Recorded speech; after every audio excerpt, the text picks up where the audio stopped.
هو إذن لبنة جديدة في الصرح الصحي للمملكة رأت النور بعاصمة البوغاز. جلالة الملك محمد السادس أشرف اليوم بمنطقة غزناية، أشرف على تدشين المركز الاستشفائي الجامعي محمد السادس. تابع روبورتاج صديق بن زينة وعبد الرحيم بوحتيوي.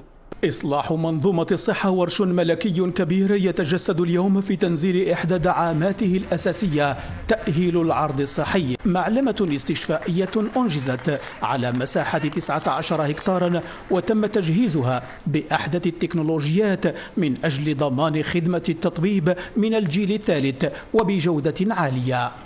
وقد اطلع جلالة الملك محمد السادس على مختلف وحدات ومكونات هذه المنشأة الصحية الجامعية التي تعكس العناية الملكية بالقطاع الصحي من أجل تعزيز وتحسين جودة الخدمات الصحية المقدمة للمواطنين.